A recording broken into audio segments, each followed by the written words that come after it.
વિદ્યાર્થી મિત્રો, સેમેસ્ટર 3 અને સેમેસ્ટર 3માં આજે આપણે ઓપ્શનલ એકાઉન્ટ લઈએ છીએ. એટલે તમારા 2 એકાઉન્ટ મારે આ સેમેસ્ટર 3 અને 4માં લેવાના છે. એક લેક્ચર મારું પોસ્ટ એકાઉન્ટનું હશે અને એક લેક્ચર મારું ઓપ્શનલ એકાઉન્ટનું હશે.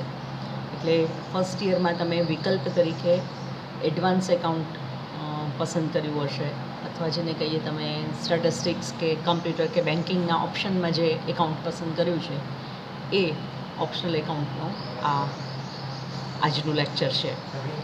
ઓપ્શનલ એકાઉન્ટમાં 4 એકાઉન્ટના યુનિટ ભણવાના થાય છે. એમાંનું પહેલું યુનિટ છે સામાન્ય વીમા કંપનીના હિસાબોનું, અને એ યુનિટ મારે તમને કરાવવાનું છે. 20 માર્ક્સનો ફૂલ લેન્થનો દાખલો પૂછાય છે. એટલે જો રૂટીન યુનિવર્સિટીની સિસ્ટમ કાર્યરત હોય તો 20 માર્ક્સનો ફૂલ લેન્થનો દાખલો, પણ જ્યારે રૂટીન સિસ્ટમ ન હોય અને ગવર્મેન્ટની જે કંઈ સૂચનાઓ હોય તો એ સૂચના પ્રમાણે કામ છે એ થાય. હવે આપણે જે વીમા કંપનીના હિસાબો વિશે શીખવું છે કે એના વિશે કામગીરી કરવી છે, તો એ કામ કરીએ એ પહેલાં આપણે જે 4 યુનિટ તમારે કરવાના છે એના નામ તમને આપી દો. સામાન્ય વીમા કંપનીના હિસાબો 20 માર્ક્સ, કૃષિના વાર્ષિક હિસાબો એ 20 માર્ક્સ, પાઘડીનું મૂલ્યાંકન 15 માર્ક અને શેરનું મૂલ્યાંકન 15 માર્ક. તો આવા 4 યુનિટ છે. એમાં સામાન્ય વીમા કંપનીના હિસાબો છે એ હું લઈશ, અને બાકી તમારી સાથે નવીનભાઈ પટેલ છે, મનોજભાઈ દવે છે, એ સંકળાશે. એટલે દવે સાહેબ છે, પટેલ સાહેબ છે, એ પણ આ બાકીના યુનિટ છે એ કરાવશે. એટલે એક યુનિટ ફૂલ લેન્થના દાખલાઓ સાથેનું આપણે આ સેમેસ્ટરમાં શીખીશું. હવે સામાન્ય વીમા કંપનીની વાત આવે છે ત્યારે વીમાને બેઝિકલી આપણે 2 પાર્ટમાં વહેંચીએ છીએ. એક જીવન વીમો અને બીજો સામાન્ય વીમો. હવે જીવન વીમો અને સામાન્ય વીમો એવા 2 પાર્ટમાં આપણે વીમાની આખી વ્યવસ્થાને વહેંચીએ છીએ. આપણે અત્યારે કોમર્સ સ્ટ્રીમમાં ભણીએ છીએ, તો કોમર્સ સ્ટ્રીમમાં વાણિજ્ય વ્યવહાર, ધંધાકીય વ્યવહારો હોય એની સાથે સંલગ્ન જે મેટર્સ છે એ આવે છે. અને એટલે સામાન્ય વીમા કંપનીના હિસાબો આવે છે કે ધંધાને આગથી બચાવવો હોય તો એના નુકસાન માટે, ધંધામાં ટ્રાન્સપોર્ટેશનનું કામ થતું હોય તો અકસ્માતનો વીમો હોય તો એના સંદર્ભમાં, પછી એક્સપોર્ટ ઇમ્પોર્ટનું કામ થતું હોય અને દરિયાઈ જહાજો મારફતે કામગીરી થતી હોય તો સામુદ્રિક વીમા યોજનાઓ, આવી ગુડ્સ ટ્રાન્સપોર્ટેશનની જે વીમા યોજનાઓ છે એને સંલગ્ન કન્ટેન્ટ છે, આપણે દાખલાઓ છે આપણે શીખવાના થાય છે. એટલે સામાન્ય વીમા કંપની અને એમાં પણ આગ, અકસ્માત અને દરિયાઈ સફર માટેના વીમા, એને આપણે કેન્દ્રમાં રાખી અને કામ કરવાનું થાય છે. બેઝિક આપણે વીમાના કન્સેપ્ટ છે એ થોડા તમારા ધ્યાનમાં જ હશે, તેમ છતાં આપણે થોડાક ડિટેલમાં જોઈએ અને પછી એનું કામ કેવી રીતે કરવાનું છે એ સમજીએ. કે અમુક ચોક્કસ પ્રકારનું જોખમ હોય એનાથી ઊભા થતા આર્થિક નુકસાનને ભરપાઈ કરવું હોય તો કેવી રીતે કરવું, આકસ્મિક જ આવું જોખમ આવી પડ્યું હોય તો શું કરવું, તો એના માટે રક્ષણ જોઈએ. અને રક્ષણ માટે થઈ અને જે વ્યવસ્થા ઊભી કરવામાં આવી એ વ્યવસ્થાને આપણે વીમા વ્યવસ્થા તરીકે ઓળખાવી શકીએ. એટલે પરિસ્થિતિ એવી હોય કે સપોઝ કે તમે એક ઇન્ડસ્ટ્રીઝ ખોલો છો અને તમારું સરસ મજાનું આખું મશીનનું સેટઅપ ગોઠવાયેલું છે, પ્રોડક્શન કામ ચાલુ છે, અને સમહાવ આકસ્મિક એવી કોઈ ઘટના બની અને ઇન્ડસ્ટ્રીઝને આગ લાગી ગઈ, મશીનો બળી ગયા, તમારું પ્રોડક્શન અટકી ગયું. માર્કેટમાં તમારા માલની ડિમાન્ડ છે પણ પ્રોડક્શન તમે કરી શકો એવી પોઝિશનમાં નથી, કારણ કે આ આગને કારણે નુકસાની ગઈ. તો એક તો એ નુકસાન ભરપાઈ કરવું પડે અને નવા પ્રોડક્શનની વ્યવસ્થા કેવી રીતે કરવી. તો તાત્કાલિક આટલી મોટી ક્રાઇસિસ જે ક્રિએટ થાય છે એને પહોંચી વળવા માટે જો તમે ઇન્સ્યોરન્સ ઉતરાવેલો હોય, વીમાનો આખી વ્યવસ્થા કરેલી હોય, તો આગળથી જેટલું નુકસાન થયું હોય એ તમને વીમા કંપની કેશમાં રિટર્ન કરી દે છે, અને એ પૈસા આવે એનાથી તમે નવા મશીનો લઈ અને તમારું ઉત્પાદન પાછું ચાલુ કરી શકો. એવી રીતે અકસ્માત થાય, તમે માલ મોકલાવો છો અને રસ્તામાં અકસ્માત થયો અને માલ તમારો વેસ્ટ ગયો, તો કસ્ટમરને માલ પહોંચ્યો નહીં, તમને માલનું નુકસાન ગયું, તો માલ પાછળના પૈસાનું તમારું ઇન્વેસ્ટમેન્ટ હતું. તો એના માટે શું કરવું, તો કે એના માટે તમારે ઇન્સ્યોરન્સ ઉતરાવેલો હોય ટ્રાન્સપોર્ટેશન માટેનો, અકસ્માત રોડ એક્સિડન્ટના રેફરન્સમાં કે રેલ એક્સિડન્ટના રેફરન્સમાં, તો એ વીમો તમારો સેન્કશન થાય, અને વીમો સેન્કશન થાય એટલે આપોઆપ જ તમને એ પૈસા મળે કે જેમાંથી તમે નવો માલ લઈ અને કામ કરી શકો. તો આ રીતે વીમાના નિશ્ચિત પ્રીમિયમના બદલામાં વીમાદારને ચોક્કસ જોખમથી થતું નુકસાન ભરપાઈ કરવાનું વીમા કંપની વચન આપે છે. એટલે વીમો એ નુકસાન વળતરનો કરાર છે એવું આપણે કહી શકીએ. વીમો ઉતરાવતી વખતે રજૂ થતી દરખાસ્તમાં જ નુકસાન વળતરની કુલ રકમની મર્યાદા નક્કી કરી દેવામાં આવે છે કે આટલી મર્યાદામાં અમે નુકસાન વળતરનો વીમો છે એ મંજૂર કરીશું, અને આ મર્યાદા બંને પક્ષકારો માટે બંધન કરતા હોય છે. હવે જોખમો અટકાવવા એ સહજ બાબત નથી. આપણને એમ થાય કે જોખમ તો અટકાવી દે, પણ જોખમ અટકાવવું સહજ નથી હોતું, કારણ કે આકસ્મિક હોય છે. તમામ પ્રકારના જોખમો અટકાવવાનું શક્ય પણ ન બને. કુદરતી પરિબળો જ્યારે અસર કરતા હોય, દાખલા તરીકે જહાજ છે સમુદ્રમાં જ હોય, માલવાહન કરતું જહાજ છે સમુદ્રમાં જ હોય, અને તોફાન આવ્યું, મધદરિયે પહોંચેલું જહાજ છે ઊંધું વળી જાય, તો કંપનીના હાથમાં કાંઈ હોતું નથી. કુદરતી પરિબળો, વાવાઝોડાથી થતું નુકસાન છે કોને આધીન છે? કુદરતી પરિબળોને. તો ત્યાં રક્ષા કવચ ઊભું કરવું જોઈએ, અને આ નુકસાન સામે રક્ષણ મેળવવું જોઈએ, જે વીમાના વ્યવસાયથી શક્ય બને છે. અને એમાંથી જ આ વીમા વ્યવસ્થા છે એ ઊભી થઈ, અને વીમાની જે આખી વ્યવસ્થા છે જીવન વીમા અને સામાન્ય વીમા વચ્ચે વહેંચવામાં આવી. તો જીવન વીમા એટલે કે વ્યક્તિના જીવન સાથે સંકળાય છે, આયુષ્ય સાથે સંકળાય છે એવું. અને ભારતમાં જીવન વીમાની વ્યવસ્થા છે એ 1956થી શરૂ થઈ, અને એને રાષ્ટ્રીયકરણ છે એ 1956થી જીવિકોના નામથી ચાલુ થયું, અને એને 4 ઝોનમાં, ઈસ્ટ, વેસ્ટ, નોર્થ અને સાઉથ, આવા 4 ઝોનમાં વહેંચી અને 5 ઝોન, મધ્ય ઝોન, આવા 5 ઝોનમાં વહેંચી અને એનું કામ છે એ કરવામાં આવ્યું. અને ક્રમશઃ 1971માં એનું પાછું રાષ્ટ્રીયકરણ થયું પ્રાઇવેટાઇઝેશનમાંથી, અને પછી life insurance corporation of India એ એક જ કંપની એ સમગ્ર દેશની અંદર વીમા વ્યવસ્થાનું સંચાલન કરતી હતી. ત્યાર પછી ફરી પાછું 2000ની સાલમાં ખાનગીકરણને વીમા વ્યવસાયમાં મંજૂરી આપવામાં આવી, એટલે ખાનગી કંપનીઓ પણ વીમાના વ્યવસાય સાથે સંકળાવા માંડી. એમાં બજાજ ઇન્સ્યોરન્સ કંપની હોય કે ટાટાની ઇન્સ્યોરન્સ કંપની હોય કે મેક્સ લાઈફ ઇન્સ્યોરન્સ કંપની હોય, આવી પ્રાઇવેટ કંપનીઓ પણ એમાં એ પછીથી એડ થઈ. હવે 2000ની સાલમાં જ્યારે પ્રાઇવેટ કંપનીઓને છૂટ આપવામાં આવી, ત્યારથી વીમા વ્યવસાયના ખાનગીકરણને પણ સ્વીકાર્યું છે, અને એમાં ખાનગી કંપનીઓ અને રાષ્ટ્રીયકૃત LIC આ બંને એ કમ્બાઇન થઈ અને કામ કરતી હોય એવું જોવા મળે છે. આપણે સામાન્ય વીમાના હિસાબો શીખીએ છીએ. તો સામાન્ય વીમાની આખી વ્યવસ્થા છે એ 13/5/1971થી રાષ્ટ્રીયકરણ એનું કરવામાં આવ્યું, અને રાષ્ટ્રીયકરણ થયું એ પછી એને પણ આવી જ રીતે ઝોનમાં વહેંચી અને કામ છે કરવામાં આવતું. અલગ અલગ ઝોનમાં નેશનલાઇઝ કંપનીઓ છે એ અલગ અલગ જે સામાન્ય વીમાના દાવાઓ હોય એને સ્વીકારતી અને કામ કરતી. એમાં પૂર્વ એટલે કે કલકત્તા ઝોન છે, એમાં નેશનલ ઇન્સ્યોરન્સ કંપની. પશ્ચિમ એટલે કે મુંબઈ એની હેડ ઓફિસ, અને એમાં ન્યૂ ઇન્ડિયા ઇન્સ્યોરન્સ કંપની. પછી ઉત્તર એટલે કે દિલ્હી, તો દિલ્હીમાં oriental fire and general insurance company. દક્ષિણ એટલે કે મદ્રાસ, ચેન્નાઈમાં united India fire and general insurance company. એટલે united India insurance, oriental insurance, new India અને નેશનલ ઇન્સ્યોરન્સ, આવા 4 ઝોન છે એ નેશનલાઇઝ કંપનીઓના સંદર્ભમાં પાડી દેવામાં આવ્યા હતા. પણ પછી પાછું એને રાષ્ટ્રીયકરણ 1971માં થયું, અને એ ઝોન વાઇઝ કામ છે એ પ્રોપર થતું હતું. પણ હવે પાછું 2000ની સાલથી એમાં પણ ખાનગી કંપનીઓને એન્ટ્રી આપવામાં આવી છે, અને ખાનગી કંપનીઓની સાથે રહી અને એ બજાજ છે કે સ્ટાર ઇન્સ્યોરન્સ છે કે એપોલો ઇન્સ્યોરન્સ છે કે અલગ અલગ, હા અત્યારે સ્લાઇડમાં આપણે વિચારતું, એટલે એ રીતે આખું કામ છે એ થતું હોય છે. તો જે આખી સિસ્ટમ છે એ આ રીતે એક્ટિવેટ થઈ. હવે વીમા કંપનીઓનું આખું સંચાલન જે છે એ કરવા માટે થઈને અલગ અલગ પ્રકારના કાયદાઓ છે. આપણે થિયરીનું બહુ જ સંક્ષિપ્ત પાર્ટ લઉં છું કે ક્યાંક તમને જનરલ ક્વેશ્ચનની અંદર કે ઓબ્જેક્ટિવ ટાઈપ ઓફ ક્વેશ્ચનમાં ક્યાંક તમારે કરવું પડ્યું હોય તો તમારે ધ્યાનમાં આવે એટલા પૂરતું કે વીમા કંપનીઓના સંચાલન માટે 2000ની સાલમાં એક કાયદો બનાવવામાં આવ્યો, એને IRDA એક્ટ કહેવાય છે. IRDA એક્ટ એટલે શું? તો કે ઇન્સ્યોરન્સ રેગ્યુલેટરી ડેવલપમેન્ટ એક્ટ, કે જેને એ કાયદાની અંતર્ગત ખાનગી કંપનીઓ અને રાષ્ટ્રીય કંપનીઓ એ બધાએ IRDA એક્ટને અનુસાર જ કામ છે એ કરવાનું થાય છે.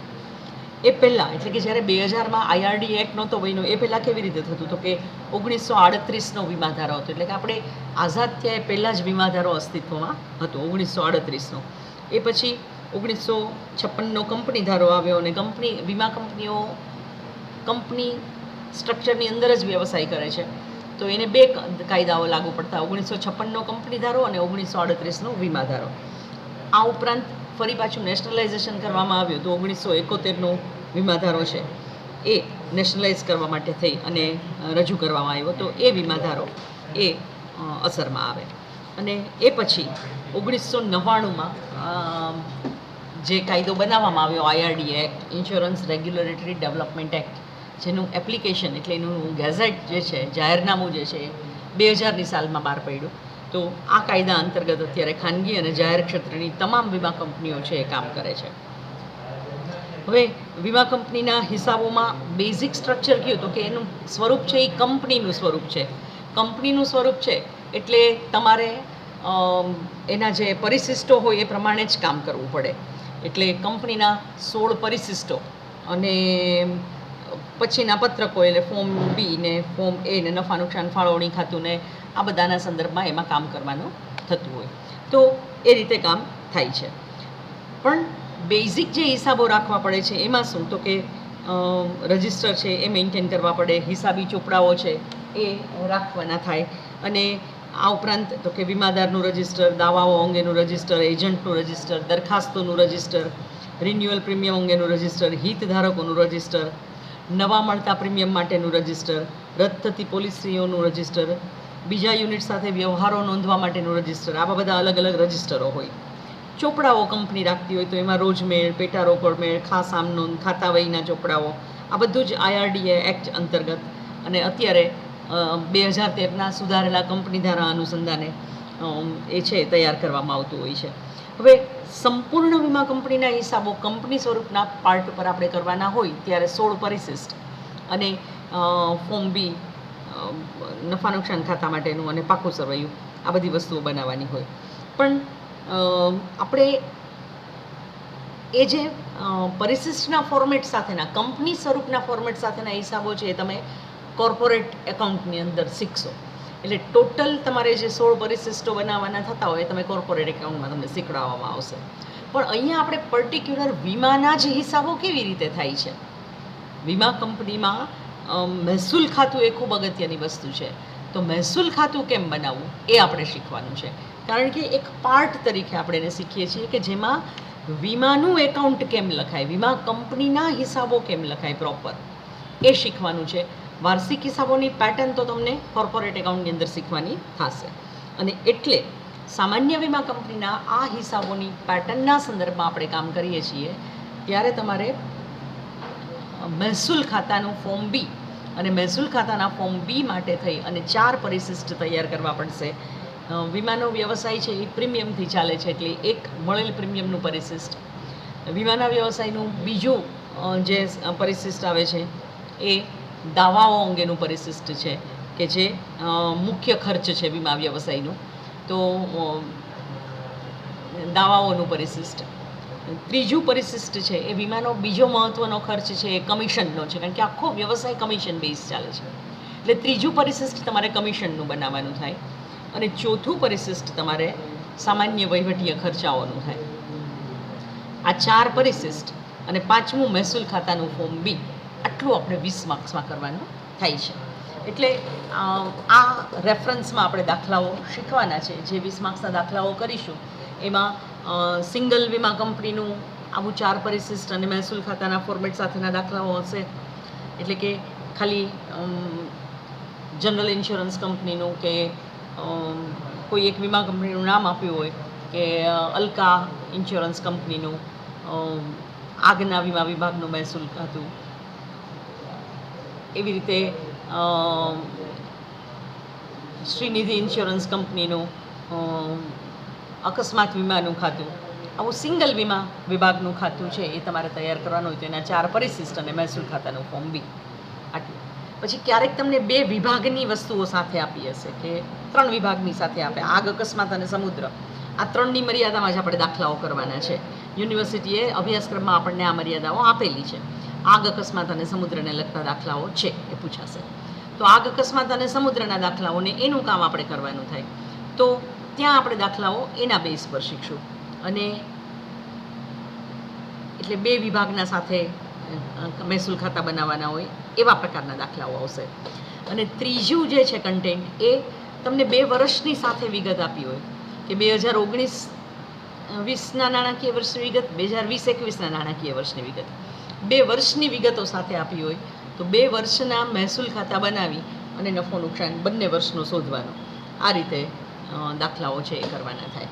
તો આવા 3 બેઝિક પેટર્નમાં દાખલાઓ છે એ ડિવાઈડ કરતા જશું. પહેલાં આપણે એક જ સિંગલ વિભાગના દાખલાઓ શીખશું, પછી 2 વિભાગના સાથે અને પછી 2 વર્ષવાળા સાથે, એમ તબક્કાવાર આપણે દાખલાઓ શીખતા જશું. હવે દાખલાઓ આપણે કરવાના છે તો એ પહેલાં આપણે પરિશિષ્ટ છે એને સમજવાના છે. હવે પરિશિષ્ટ એટલે મૂળભૂત શું છે તો કે મૂળભૂત રીતે જે સામાન્ય હિસાબોની પહેલી સિસ્ટમ હતી જૂની પદ્ધતિની, એમાં મહેસૂલ ખાતું બનતું, નફા નુકસાન ખાતાનું બીજું સ્વરૂપ એટલે મહેસૂલ ખાતું, અથવા જે વેપારીઓ હોય એ નફા નુકસાન ખાતું બનાવતા હોય, પણ જે આવી સેવાઓ પૂરી પાડતી કંપનીઓ હોય એ મહેસૂલ ખાતું બનાવતી હોય. તો ચીજવસ્તુનું વેચાણ નથી થતું પણ સેવાઓનું વેચાણ થાય છે એટલે મહેસૂલ ખાતું બનાવતી હોય, તો એમાં બેઝિક મહેસૂલ ખાતું જ બનાવવામાં આવતું જે નફા નુકસાન ખાતાના સ્વરૂપનું હોય. પણ જ્યારે વીમાના મહેસૂલ ખાતાની વાત આવે છે ત્યારે વીમાની મુખ્ય આવક કઈ તો કે પ્રીમિયમની. તો ચોખ્ખું પ્રીમિયમ શોધવું પડે તો પ્લસ માઇનસ કરીને તમે ચોખ્ખું પ્રીમિયમ શોધો. એવી રીતે વીમાનું મુખ્ય ખર્ચ કયું તો કે દાવાનું ખર્ચ, તો પ્લસ માઇનસ કરીને દાવાની ચોખ્ખી ગણતરી કરો. પછી તો કે વીમાના વ્યવસાય માટે ફરજિયાત તમારે અનામત રાખવું પડે છે કાયદેસરની જોગવાઈ અનુસાર. આગ અને અકસ્માત માટે ચોખ્ખા પ્રીમિયમની આવકના 50% તમારે અનામત રાખવું પડે છે, અને સમુદ્ર વીમા માટે ચોખ્ખા પ્રીમિયમની આવકના 100% તમારે અનામત છે રાખવું પડે છે. તો આ રીતે તમે વીમા વ્યવસાય માટે થઈ અને એટલે વીમાના જે તમારી કામગીરી છે એમાં અનામત કાયદેસરનું રાખ્યું હોય, કંપની પોતાની સેફટી માટે વધારાનું અનામત કોઈ રાખતી હોય તો એ અનામતની ગણતરી કરવાની થાય. અને એ સિવાયની ચોથી ગણતરી જે છે એ ક્યારેક કરવાની હોય અને એ છે કમિશનની ગણતરી. કમિશનનું ખર્ચ પણ હોય, કમિશનની આવક પણ હોય. તો કમિશનના ચોખ્ખા ખર્ચમાંથી ચોખ્ખી આવક બાદ કરી અને ચોખ્ખું કમિશન, અથવા તો કમિશનની ચોખ્ખું ખર્ચ એ ઉધાર બાજુએ દર્શાવવામાં આવે અને કમિશનની આવક છે જમા બાજુએ દર્શાવવામાં આવે. આ રીતે મહેસૂલ ખાતું છે બનાવવામાં આવતું. પણ હવે કંપની સ્વરૂપ માટે કોઈ પણ કંપનીઓ માટે પરિશિષ્ટ બેઝ ઉપરના જ હિસાબો કરવા કમ્પલસરી છે, અને પરિશિષ્ટ બેઝ ઉપરના હિસાબો કરવા કમ્પલસરી છે એટલે આપણે અહીંયા વીમા કંપનીનું પરિશિષ્ટ જે છે એ આપણે જોઈએ. આમ તો મેં તમને કીધું એમ 16 પરિશિષ્ટ ને નફા નુકસાન ખાતાનું ફોર્મ ને નફા નુકસાન ફાળવણી ખાતાનું ફોર્મ ને પાકા સરવૈયાનું પત્રક ને આવી રીતે બધું ચાલતું હોય, એટલે એ 16 પરિશિષ્ટ સાથેનું કામ થાય. પણ આપણે પ્રેક્ટિકલી મહેસૂલ ખાતાને સંલગ્ન જ પરિશિષ્ટો કરવાના થાય છે, અને મહેસૂલ ખાતાને સંલગ્ન જ કરવાના થાય છે એટલે આપણે અહીંયા ફક્ત 4 પરિશિષ્ટ મહેસૂલ ખાતા સાથે જે જોડાય છે તે 4 પરિશિષ્ટ અને મહેસૂલ ખાતાનું ફોર્મેટ, આટલી જ વસ્તુઓ આપણે શીખશું. એટલે પહેલાં આપણે પરિશિષ્ટ શીખી લઈએ કે પરિશિષ્ટમાં કેવી, કેટલી અને શું એન્ટ્રીઓ કરવાની થાય છે, અને એ પરિશિષ્ટની એન્ટ્રી ઉપરથી જ આપણે પછી મહેસૂલ ખાતાના ફોર્મ બીમાં જવાનું થાય. જો મિત્રો આ પરિશિષ્ટ બરાબર સમજજો, કારણ કે પરિશિષ્ટની ગણતરી અને એના પરથી જ મહેસૂલ ખાતું બનાવવાનું છે. એટલે હવે આના પછી આપણે સીધા દાખલાઓથી જ શરૂઆત કરીશું. સૌથી પહેલું પરિશિષ્ટ જે છે, પરિશિષ્ટ 1, ચોખ્ખું કમાયેલું પ્રીમિયમ. પરિશિષ્ટનું ફોર્મેટ કેવું તો કે વિગત, ચાલુ વર્ષ રકમ રૂપિયા, પાછલું વર્ષ રકમ રૂપિયા, અને અહીંયા એ રકમ છે એ લખતા જવાની. હવે સીધા ધંધાનું મળેલું પ્રીમિયમ એટલે કે મૂળભૂત રીતે ડાયરેક્ટ કસ્ટમર સાથે કનેક્શન કરીને વીમા કંપનીએ જે કામ કર્યું હોય એજન્ટો થ્રુ, તો એ સીધા ધંધાનું પ્રીમિયમ કહેવાય છે. સીધા ધંધાનું પ્રીમિયમ એ મૂળ વસ્તુ, એમાં ઉમેરવાનું શું તો કે સ્વીકારેલા પુનઃવીમાનું પ્રીમિયમ. તો કોઈ કંપની અન્ય કંપનીનો પુનઃવીમો સ્વીકારે છે તો એને પ્રીમિયમની આવક થઈ હોય, અને અન્ય મોટી કંપનીને પુનઃવીમો આપે છે તો એને પ્રીમિયમનું ખર્ચ થયું હોય. એટલે સ્વીકારેલા પુનઃવીમાનું પ્રીમિયમ ઉમેરાય અને આપેલા પુનઃવીમાનું પ્રીમિયમ બાદ કરવામાં આવે. અને એ સિવાય તો કે કાંઈ ફેરફારની વિગતો હોય પ્રીમિયમના, એટલે કે મળવાનું બાકી પ્રીમિયમ હોય કે અગાઉથી મળેલ પ્રીમિયમ હોય, અગાઉથી મળેલું હોય તો બાદ કરવું પડે, મળવાનું બાકી હોય તો ઉમેરવું પડે. આ રીતે ચોખ્ખું પ્રીમિયમ છે એ શોધાય. પણ મૂળ વસ્તુ શું તો કે સીધા ધંધાના પ્રીમિયમમાં સ્વીકારેલા પુનઃવીમાનું પ્રીમિયમ ઉમેરવાનું, આપેલા પુનઃવીમાનું પ્રીમિયમ બાદ કરવાનું. આ મૂળ વસ્તુ. ક્યારેક તમને દાખલામાં એમ જ કીધું હોય કે પ્રીમિયમ અને ખાલી પુનઃવીમા પ્રીમિયમ એ સ્વીકારેલું છે કે આપેલું છે એની કોઈ સ્પષ્ટતા નથી કરી, તો બરાબર યાદ રાખજો મિત્રો, ત્યાં તમારે પ્રીમિયમ બાદ પુનઃવીમા પ્રીમિયમ એ જ સિદ્ધાંત છે લાગુ કરવાનો. સ્વીકારેલું આપેલું વિચારવાનું જ નહીં, પ્રીમિયમમાંથી પુનઃવીમા પ્રીમિયમ બાદ કરીને જ ચોખ્ખું પ્રીમિયમ શોધવાનું. ચોખ્ખા પ્રીમિયમની ગણતરી તમારી સાચી હશે તો તમારે અનામતની ગણતરી સાચી પડશે, કારણ કે ચોખ્ખા પ્રીમિયમના 50% આગ અને અકસ્માત માટે અનામત રાખવામાં આવે છે. ચોખ્ખા પ્રીમિયમના 100% એ સમુદ્ર વિભાગ માટે અનામત રાખવામાં આવે છે. પ્લસ વધારાનું અનામત પણ ચોખ્ખા પ્રીમિયમની ટકાવારીથી જ ગણવામાં આવે છે. અને એટલે ચોખ્ખું પ્રીમિયમ સાચું હોય તો તમારી બાકીની ગણતરીઓ સાચી પડે. એ પછી બીજું પરિશિષ્ટ છે એ સ્વીકારેલા ચોખ્ખા દાવા. આ વસ્તુઓ જે છે એ સંબંધિત ધંધામાંથી પ્રીમિયમની આવકને એ છે એ મલ્ટીનેશનલ્સ કંપનીઓ હોય એના માટે છે કે એણે ખાલી અલગથી દર્શાવવાનું છે કે એને ભારતમાંથી પ્રીમિયમની આવક કેટલી થઈ કે વિદેશમાંથી પ્રીમિયમની આવક કેટલી થઈ, કુલ કેટલું પ્રીમિયમ થાય છે આવકનું, આ બધું માત્ર એ દર્શાવવા માટે છે. એટલે આપણે પ્રેક્ટિકલી દાખલા કરતા હશું ત્યારે આવી કોઈ વિગતો આવશે નહીં, ખાલી આપણે ચોખ્ખું મળેલા પ્રીમિયમ સુધીનું કન્ટેન્ટ છે એ કવર કરવાનું થશે. પરિશિષ્ટ બીજું છે એ સ્વીકારેલા ચોખ્ખા દાવા અથવા તો ચૂકવેલા દાવા કે દાવાનું ચોખ્ખું ખર્ચ કે દાવા અંગેની જવાબદારી, આવું ટાઇટલ મૂકી અને તમારે સ્વીકારેલા ચોખ્ખા દાવાનું પરિશિષ્ટ 2 એ કરવાનું થાય. પરિશિષ્ટનું ફોર્મેટ એક જ સરખું રહેશે, વિગત, ચાલુ વર્ષ, પાછલું વર્ષ. હવે એમાં ચૂકવેલા દાવાઓ શું તો કે સીધા ચૂકવેલા દાવાઓ, કંપનીએ સીધા જ દાવા મંજૂર કર્યા છે, જે સીધા ઇન્સ્યોરન્સ આવ્યા છે એના, એ સીધા ચૂકવેલા દાવાઓ. એમાં સ્વીકારેલા પુનઃવીમા અંગેના દાવાઓ છે એ ઉમેરવા પડશે અને આપેલા પુનઃવીમાના દાવાઓ છે એ બાદ કરવાના થશે. કારણ કે પુનઃવીમો તમે સ્વીકાર્યો હોય અને એના દાવા તમે મંજૂર કર્યા હોય તો દાવાનું ખર્ચ વધે. પુનઃવીમો તમે આપ્યો છે અને એનું ખર્ચ મંજૂર કરાવ્યું છે, વસૂલેલું છે, તો તમને દાવાનું ખર્ચ બાદ મળે. તો સ્વીકારેલા પુનઃવીમાના દાવા ઉમેરાશે, આપેલા પુનઃવીમાના દાવા બાદ થશે. પછી તો કે વર્ષના અંતે દાવા ચૂકવવાની જવાબદારી બાકી હોય એની વિગત તમને દાખલામાં આપી હશે. શરૂની બાકી અને આખરની બાકી, ચૂકવવાના બાકી દાવાની જવાબદારી, અને એમાં શરૂની બાકી અને આખરની બાકી 2 આપ્યા હશે. તો આખરની બાકી ઉમેરવાની, કારણ કે એ ચાલુ વર્ષનું ખર્ચ ચૂકવવાનું બાકી છે એટલે, અને શરૂની બાકી છે એમાંથી બાદ કરવાની, કારણ કે એ ગયા વર્ષનું ખર્ચ હતું જે ચાલુ વર્ષમાં ચૂકવાનું છે માટે. એટલે દાવાની બાકી જવાબદારી કે ચૂકવવાના બાકી દાવા, શરૂની બાકીને આખરની બાકી આવી રીતે આપ્યું હોય ત્યારે શરૂની બાકી છે એ બાદ થાય અને આખરની બાકી ઉમેરે. આ ઉપરાંત આમાં કોઈ બીજી વિગત આવે તો કે હા આવે. કઈ આવશે તો કે જે દાવા વિશેની કોઈ વિશેષ ખર્ચાઓ હોય એ વિશેષ ખર્ચાઓને તમારે આમાં સામેલ કરવા પડશે. એટલે દાવાઓ અંગેના વિશિષ્ટ ખર્ચાઓ, જેમાં દાવાઓ અંગેનું વહીવટીય ખર્ચ, દાવાઓ અંગેનું કાનૂની ખર્ચ, દાવાઓ અંગેનું દાક્તરી ખર્ચ, આવા કોઈ વિશેષ દાવા શબ્દ વાપરીને કાંઈ પણ ખર્ચાઓ તમને આપ્યા હોય તો એ ખર્ચ દાવાના ખર્ચમાં ઉમેરવાના થાય છે. તો આટલી વિગત તમારે દાવા ચોખ્ખા ચૂકવેલા દાવા શોધવા માટે ગણતરી કરવાની થાય. પછી એક ફોર્મેટનો પાર્ટ છે, એટલે એ પાર્ટ તરીકે તમારે ભારતમાં ચૂકવેલા દાવા અને વિદેશમાં ચૂકવેલા દાવાને કંપનીએ બતાડવો પડશે, પણ આપણે દાખલાઓ કરશું ત્યારે એની જરૂર પડશે નહીં. તો ચૂકવેલા દાવાનું પરિશિષ્ટ બીજું, અને એમાં સીધા ધંધાના દાવા, સ્વીકારેલા પુનઃવીમાના દાવા ઉમેરવાના, આપેલા પુનઃવીમાના દાવા બાદ કરવાના, ચૂકવવાના બાકી દાવાની જવાબદારી, શરૂની બાકી બાદ કરવાની, આખરની બાકી ઉમેરવાની, દાવા અંગેના વિશેષ ખર્ચાઓ જે કંઈ આપ્યા હોય એ ઉમેરવાના, અને પછી દાવાનું ચોખ્ખું ખર્ચ તમારે નક્કી કરવાનું. ત્રીજું પરિશિષ્ટ કમિશનનું છે. પરિશિષ્ટનું ફોર્મેટ સેમ જ રહેશે, વિગત, ચાલુ વર્ષ, પાછલું વર્ષ. સીધા ધંધા અંગેનું ચૂકવેલું કમિશન એ બેઝિક વિગત. એમાં સ્વીકારેલા પુનઃવીમાનું કમિશન ઉમેરવાનું, કારણ કે પુનઃવીમો સ્વીકારીએ ત્યારે કમિશન આપવું પડે એટલે ખર્ચ થાય, તો સ્વીકારેલા પુનઃવીમાનું કમિશન ઉમેરવાનું. અને પુનઃવીમો આપીએ ત્યારે બે કંપની વચ્ચેનું ટ્રાન્ઝેક્શન છે, તો સામી કંપની કમિશનની આપે તમને, તો આવક થાય.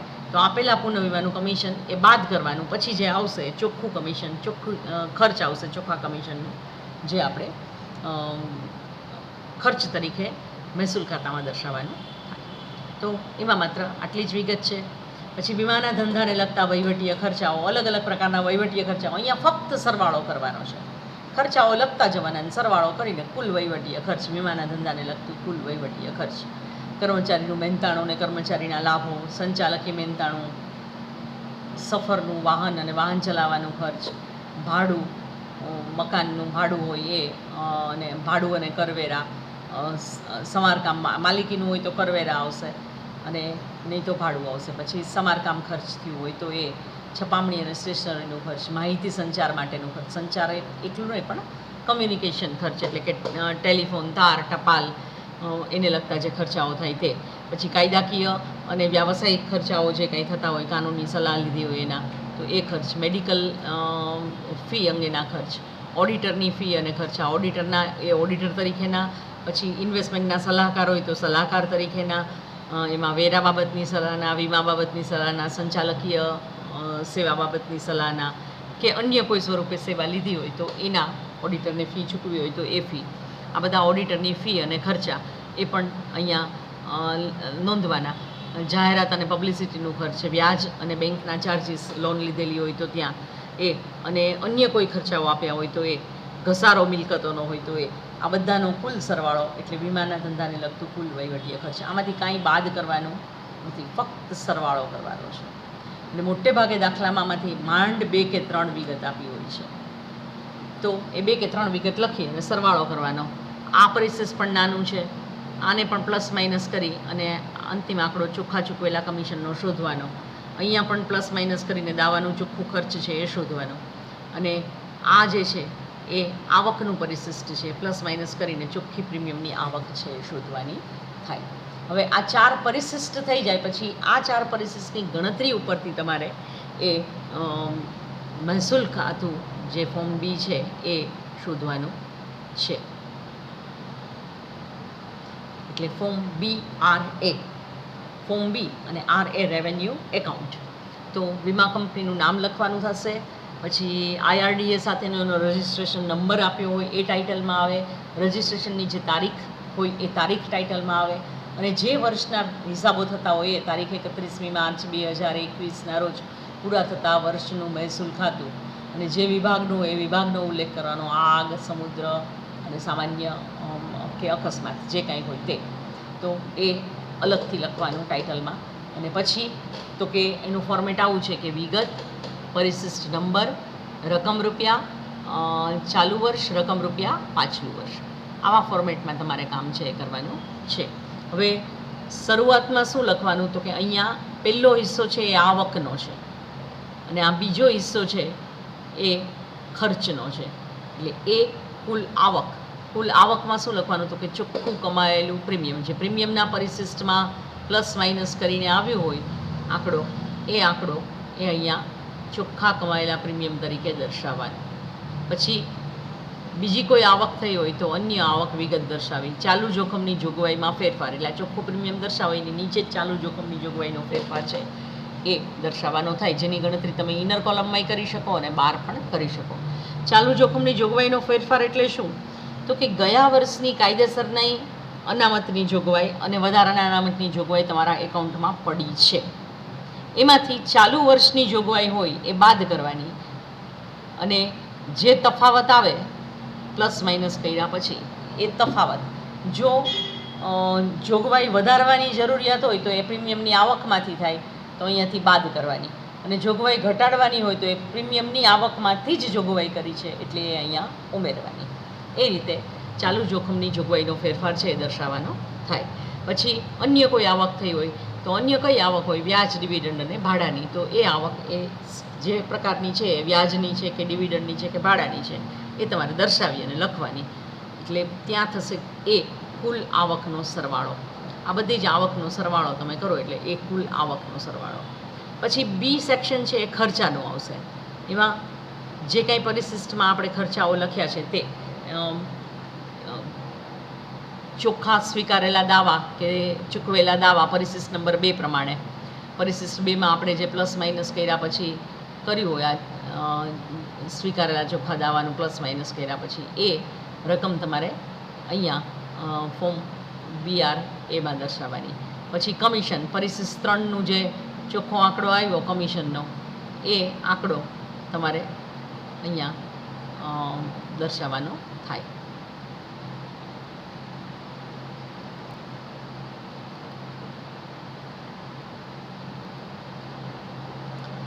તો એ આંકડો તમારે અહીંયા દર્શાવવાનો થાય. હવે એ પછી વહીવટીય ખર્ચનું પરિશિષ્ટ સરવાળો જ છે એ ચોથા પરિશિષ્ટનો જે કંઈ સરવાળો હોય એ તમારે અહીંયા દર્શાવવાનો થાય. અને એ સિવાયના જે તમે આ 4 પરિશિષ્ટમાં નથી દર્શાવ્યા એ સિવાયની કોઈ બીજી વિગત આપી હોય તો એ વિગત અન્ય વિગત તરીકે અહીંયા દર્શાવી ખર્ચની અને સરવાળો છે એ કરવાનો. એ કુલ આવકનો સરવાળો, બી કુલ ખર્ચનો સરવાળો, એ માઇનસ બી. એટલે જો આવકમાંથી ખર્ચ બાદ કરતાં પ્લસ રકમ વધે તો નફો સામાન્ય નફા નુકસાન ખાતે લઈ ગયા, અને આવકમાંથી ખર્ચ બાદ કરતાં માઇનસ આવે તો નુકસાન પણ સામાન્ય નફા નુકસાન ખાતે લઈ ગયા. આ રીતે આખું કામ છે એ કરવાનું થાય છે. તો મિત્રો આપણે અહીંયા આ લેક્ચર પૂરું કરીએ.